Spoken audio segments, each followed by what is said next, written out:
priče. Priče su moja hrana. Šimun Petar i prijatelji na stazi. Ovaj dječak zove se Šimun Petar i dolazi iz Zagreba. Najviše voli trčati, stazom, parkom, ma bilo gdje.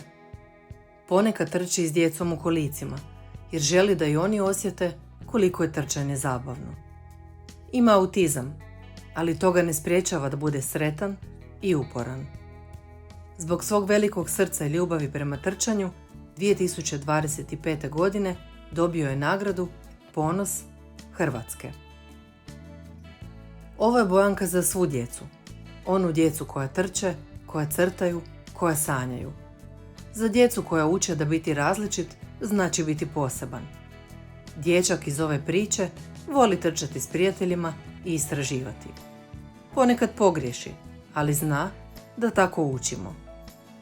U bojanju, kao i u životu, svaka pogreška može postati nešto lijepo, ako joj damo malo boje i ljubavi. Zovem se Šimun Petar. Volim sport i igru, jednako kao i svi moji prijatelji. Imam autizam, ali to nije ono što me čini drugačijim. Moja djela pričaju priču o meni. Pozivam vas da gradimo mostove zajedništva, korak po korak, ruku pod ruku. Kad trčim, rado to činim, pomažući onima koji to ne mogu. Guram ih u posebnim kolicima, držim ih za ruku ili navijam najjače za svoje prijatelje. Volim biti dio trkaće obitelji, ali imam svoju malu rutinu prije utrke. Mogu osvajati medalje kao i sva druga djeca. Možda postoje razlike među nama, ali srca nam kucaju zajedno. Znam voljeti svoje prijatelje i želim da i oni vole mene.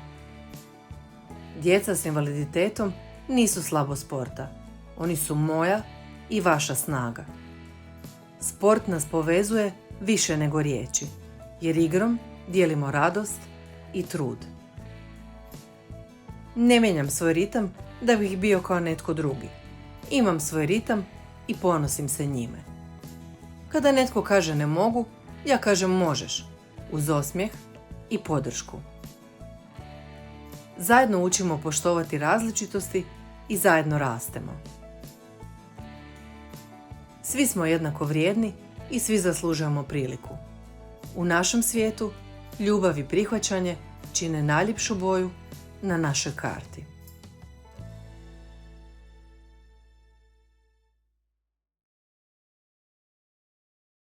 Hvala ti što me slušaš.